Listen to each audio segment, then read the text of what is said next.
അപ്പോൾ നമ്മൾ മണാലി എത്തിയിരിക്കുകയാണ്. ഇന്ന് ഞാൻ ആദ്യം കസോളിലേക്കാണ് ഒരു ഡ്രൈവ് പോകാൻ ഉദ്ദേശിക്കുന്നത്. പുറത്തിറങ്ങി ബൈക്കൊക്കെ നോക്കണം. എന്തായാലും കാഴ്ചകളായി കാണാം. ഹാവ് യു ബീൻ ഹിയറിൻ്റെ ഏറ്റവും പുതിയ വീഡിയോയിലേക്ക് നിങ്ങൾക്ക് എല്ലാവർക്കും സ്വാഗതം. നിങ്ങളിതുവരെ സബ്സ്ക്രൈബ് ചെയ്തിട്ടില്ലെങ്കിൽ ലൈക്ക് ചെയ്യുക, ഷെയർ ചെയ്യുക, സബ്സ്ക്രൈബ് ചെയ്യുക. അതെ ഗൈസ്, എൻ്റെ ടയേർഡായിട്ടുള്ള ഇൻട്രോയിൽ നിങ്ങൾ കേട്ടതുപോലെ ഞാൻ കസോളിലേക്ക് പോവാണ്. ഞാൻ എൻ്റെ ലൈഫിൽ ആദ്യമായിട്ടാണ് കസോളിലേക്ക് പോകുന്നത്. എൻ്റെ റിസോർട്ടിൻ്റെ ഫ്രണ്ടിലെ ഒരു ഭംഗിയുള്ള കാഴ്ചയാണ് നിങ്ങളിപ്പോൾ കാണുന്നത്. ഫെബ്രുവരി മാർച്ച് മാസങ്ങളിലൊക്കെ ഇത് ഫുള്ള് മഞ്ഞ് മൂടിയാണ് കിടക്കാറ്. അവിടെ നിന്ന് റിസോർട്ടിൻ്റെ അവിടെ നിന്ന് തന്നെ എന്നെ റെക്കമെൻഡ് ചെയ്ത പോലെ തന്നെ വാക്കിംഗ് ഡിസ്റ്റൻസിൽ എനിക്കൊരു ബൈക്ക് റെൻ്റൽ ഉണ്ടായിരുന്നു. ഹണ്ടറാണ് ഞാൻ എടുത്തത്, കാരണം ഹിമാലയൻ അവൈലബിൾ ആയിട്ടുണ്ടായിരുന്നില്ല. 1000 രൂപയാണ് ഒരു ദിവസത്തേക്കുള്ള റെൻ്റായിട്ട് വന്നത്. അതെനിക്ക് കുറച്ച് നല്ല ഡീലായിട്ടാണ് തോന്നിയത്. ഞാൻ താമസിക്കുന്ന സ്ഥലത്ത് നിന്നും തിരിച്ച് കുളുവിലേക്ക് പോയി അവിടെ നിന്ന് കറങ്ങി വേണം എനിക്ക് പാർവതി വാലി, അതായത് കസോൾ സ്ഥിതി ചെയ്യുന്ന സ്ഥലത്തേക്ക് പോകാനായിട്ട്. 75 കിലോമീറ്ററാണ് ദൂരമുള്ളത്. ബൈക്കിന് ഏകദേശം 2.5 മണിക്കൂറോളം എടുക്കും. ഈ കാഴ്ച കണ്ടു, ഇത് ഇവിടെ നിന്ന് മണ്ണ് ഇടിഞ്ഞ് വീണ് അവിടെ നിന്ന് എടുത്തുകൊണ്ട് പോയതാണ്. ഇവിടെ ഞാൻ കഴിഞ്ഞ വീഡിയോയിൽ പറഞ്ഞ പോലെ തന്നെ കൺസ്ട്രക്ഷൻ വർക്ക്സ് ഒത്തിരി നടക്കുന്നതുകൊണ്ട് തന്നെ മണ്ണിനൊത്തിരി ഉറപ്പില്ലാത്ത സ്ഥലമാണ്. അപ്പം മണ്ണിടിച്ചിൽ പൊതുവേ ഇവിടെ സ്വാഭാവികമാണ്.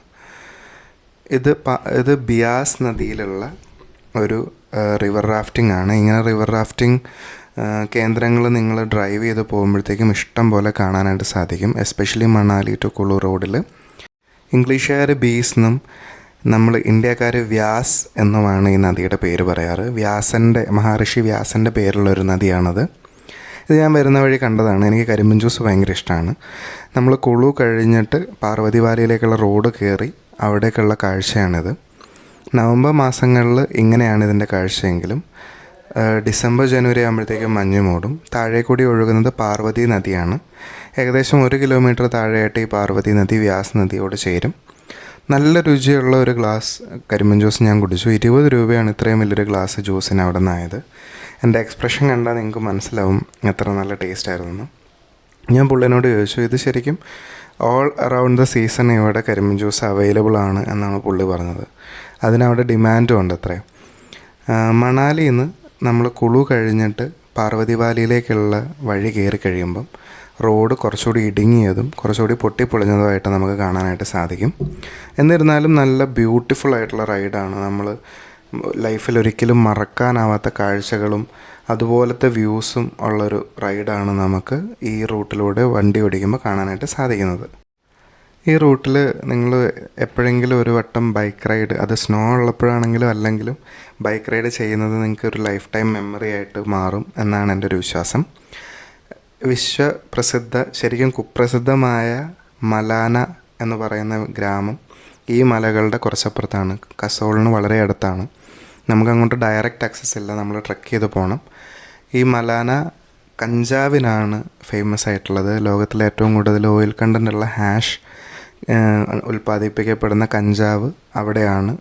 തന്നെ പ്രകൃതിദത്തമായിട്ട് വളരുന്നതാണ്. അവിടെ ചെന്ന് കഴിഞ്ഞാൽ അവിടുത്തെ ആൾക്കാർ സ്ത്രീ പുരുഷ ഭേദമന്യേ രാവിലെ തൊട്ട് കയ്യിൽ ഈ ഇലയിട്ട് തിരുമ്മി അത് ചുരണ്ടിയെടുത്ത് അത് എക്സ്പോർട്ടിനായിട്ട് എടുക്കുന്നത് നമുക്ക് കാണാം. അവിടുത്തെ ആൾക്കാർ കുറച്ചുകൂടി ഹോസ്റ്റൈലാണ്. അവർ പുറത്തുനിന്നുള്ള ആൾക്കാരെ ശരിക്കും അങ്ങോട്ട് അടുപ്പിക്കില്ല.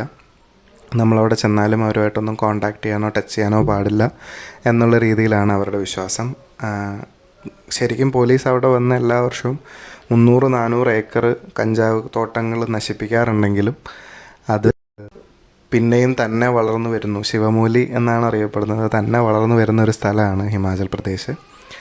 ഇവിടേക്ക് ഇപ്പോൾ നമുക്ക് കസോളിലേക്ക് പോകാൻ, കസോൾ അല്ലെങ്കിൽ മണികരൻ വരെ പോകാനായിട്ട് കുളുവിൽ നിന്നും ബസ് അവൈലബിൾ ആണ്. അത് സാധാരണ ട്രാൻസ്പോർട്ട് ബസ് അവൈലബിൾ ആണ്. അതേപോലെ തന്നെ നമ്മുടെ നാട്ടിൽ നിന്നും ടൂറിസ്റ്റ് പാക്കേജ് ബുക്ക് ചെയ്ത് ഇവിടെ വരെ എത്തിക്കുന്ന ആൾക്കാരും ഉണ്ട്.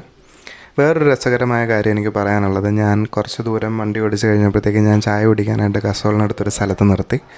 അപ്പം ഒരു കാഷായ വേഷം ധരിച്ച നല്ല ദീക്ഷയൊക്കെയുള്ള താടിയൊക്കെയുള്ള ഒരു ആളെന്നെ സമീപിച്ചു. ഞാൻ സ്വാമി എന്ന് പറയുന്നില്ല, ഒരാളെന്നെ സമീപിച്ചു. അദ്ദേഹം വന്നിട്ട് പറഞ്ഞു, ഒരു 200 രൂപ കൊടുക്കുവാണെങ്കിൽ ദീർഘായുസ്സും നിറയെ സമ്പത്തും കിട്ടുന്നൊരു അനുഗ്രഹം അദ്ദേഹം എനിക്ക് തരാമെന്ന് പറഞ്ഞു. അപ്പോൾ പുള്ളിനെ കണ്ടപ്പോൾ അത്ര പന്തിയല്ലാത്തതുകൊണ്ട് ഞാനത് വേണ്ടാന്ന് പറഞ്ഞു. അത് കഴിഞ്ഞപ്പോൾ ആ ഓഫർ പുള്ളി 100 രൂപയ്ക്ക് തരാമെന്ന് പറഞ്ഞു. അപ്പോഴും ഞാൻ വേണ്ടെന്ന് പറഞ്ഞു. പക്ഷേ ഈ പുള്ളി പോകാത്തത് കൊണ്ട് ഞാനൊരു 50 രൂപ കൊടുത്തു. അപ്പോൾ 50 രൂപ കിട്ടിക്കഴിഞ്ഞപ്പോൾ പുള്ളി എന്നോട് ചോദിച്ചു വേറെ എന്തെങ്കിലും വേണമെങ്കിൽ പുള്ളിയുടെ കയ്യിൽ പൈസയ്ക്ക് തരാനായിട്ടുണ്ട്. കഞ്ചാവാണ് ഉദ്ദേശിച്ചത്. എന്തായാലും ഞാൻ പുള്ളിനോട് ടാറ്റ ബൈ ബൈ പറഞ്ഞ് പെട്ടെന്ന് തന്നെ അവിടുന്ന് സ്ഥലം വിട്ടു. ഈ വഴിയിൽ വരുമ്പോഴത്തേക്ക് നിങ്ങൾക്ക് ഇതുപോലുള്ള കുറേ പേരെ കാണാനായിട്ട് സാധിക്കും. കസോൾ കുറച്ചുകൂടി വെൽ എസ്റ്റാബ്ലിഷ്ഡ് ആയിട്ടുള്ളൊരു വില്ലേജാണ്. അതുകൊണ്ട് ഞാൻ ഇത്രയും ദൂരം വണ്ടി ഓടിച്ചപ്പോഴത്തേക്ക് എൻ്റെ മേത്തെ പൊടിയും കോലവുമാണിത്. നമ്മൾ ശരിക്കും പൊടി പറന്ന് നമ്മുടെ കണ്ണിലേക്കും മുഖത്തേക്കും വരുന്നത് നമുക്ക് കാണാനായിട്ട് സാധിക്കും. പാർവതി നദിയുടെ ദൂരെ നിന്നുള്ള കാഴ്ചയാണിത്. ഞാൻ കയറ്റം കയറി മേളിലേക്കും പിന്നെ വാലീസിലേക്കും പോകുന്നൊരു റോഡുകളാണിത്. നമ്മൾ ഊട്ടി കൊടൈക്കനാലൊക്കെ പോകുമ്പോൾ കാണുന്ന പോലത്തെ വീടുകൾ നമുക്കിവിടെ കാണാനായിട്ട് സാധിക്കും, മല വെട്ടിയിട്ടുള്ളത്. പക്ഷേ ഇവിടുത്തെ ഭൂപ്രകൃതി എന്ന് പറയുന്നത് കൂടുതൽ പാറക്കല്ലും പെട്ടെന്ന് പൊടിഞ്ഞു വീഴുന്ന ടൈപ്പ് മണ്ണും ഉള്ളൊരു ഭൂപ്രകൃതിയാണ്. ദേവഭൂമി എന്നാണ് അറിയപ്പെടുന്നത് ഹിമാചൽ പ്രദേശ്. നമ്മുടെ ഹിന്ദു ഐതിഹ്യങ്ങളിൽ പല ഭാഗത്തായിട്ട് വന്നു പോകുന്ന കഥകളിൽ ഈ ഹിമാചൽ പ്രദേശ് നമുക്കുണ്ട്. അത് പുരാണങ്ങളൊക്കെ വായിച്ചവർക്ക് കുറച്ചുകൂടി മനസ്സിലാവും.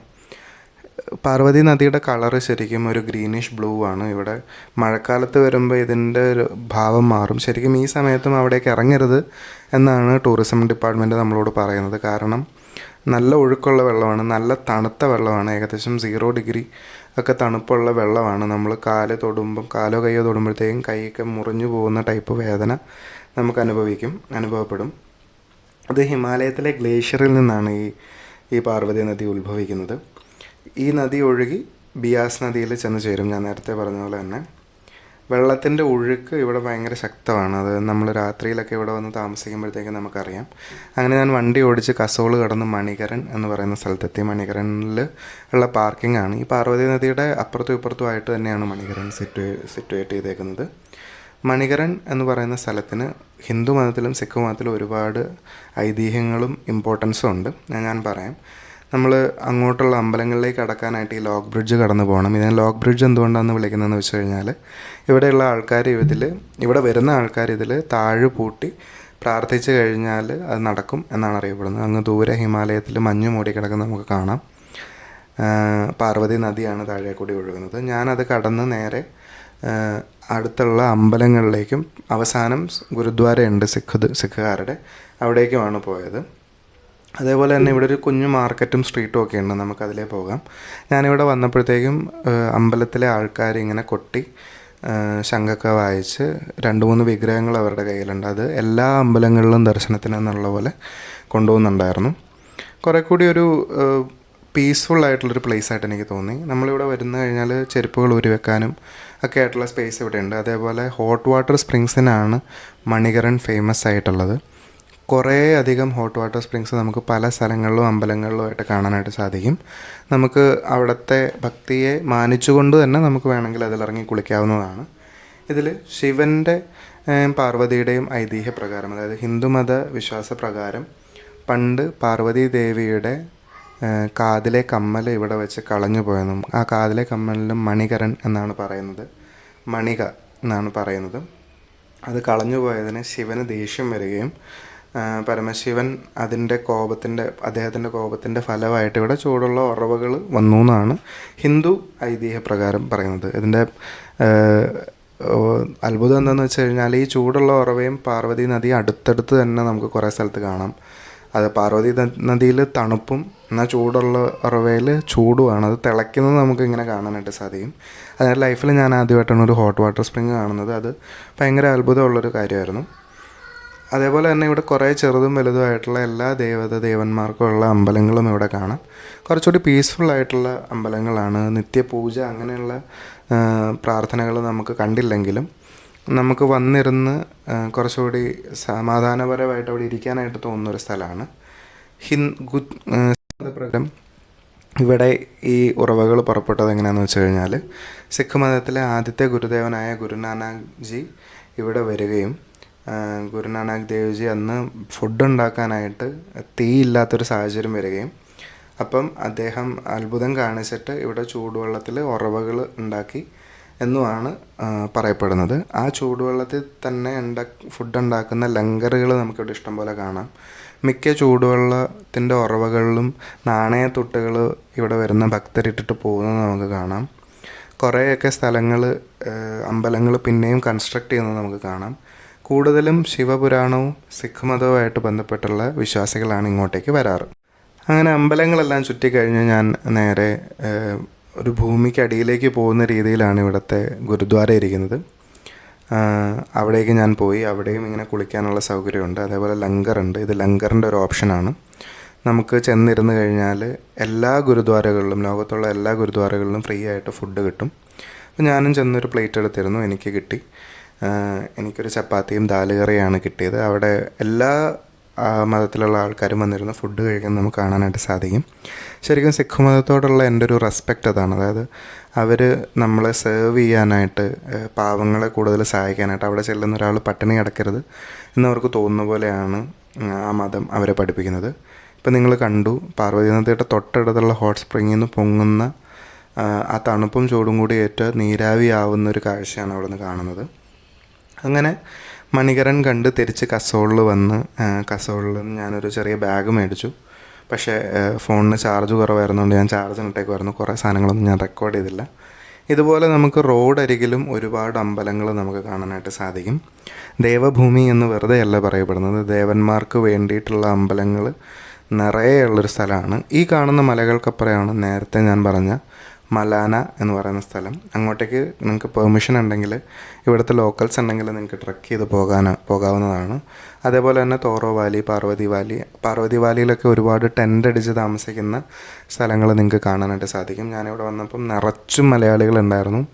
മലയാളികളിപ്പം കൂട്ടമായിട്ട് ഇങ്ങോട്ട് വരുന്നുണ്ടെന്നാണ് എനിക്ക് തോന്നുന്നത്.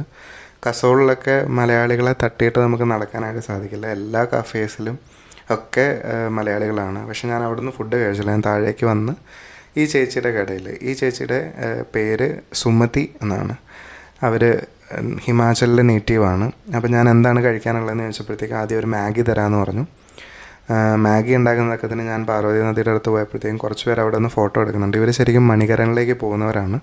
അവർ ഫുഡ് ഉണ്ടാക്കി കഴിക്കാൻ വേണ്ടിയിട്ട് പുഴയുടെ കരയിലേക്ക് ഇറങ്ങിയതാണ്. സേഫാണോ എന്ന് ചോദിച്ചാൽ എനിക്കറിയില്ല. അപ്പോൾ ആ ചേച്ചി എന്നെ വിളിച്ചിട്ട് എനിക്ക് ചൂടുള്ള മാഗി തന്നു.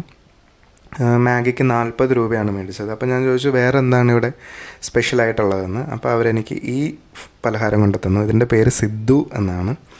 ഇത് മൈദാമാവും ഈസ്റ്റും പുളിപ്പിച്ചിട്ട് ഒരു ഇതുണ്ടാക്കിയെടുത്ത് അതിനകത്ത് വാൽനട്ടും പച്ചമുളകും കൂടി അരച്ചൊരു പേസ്റ്റ് ഉണ്ടാക്കി പുഴുങ്ങിയെടുക്കുന്ന ഫുഡാണ്. നല്ല എരിവാണ്.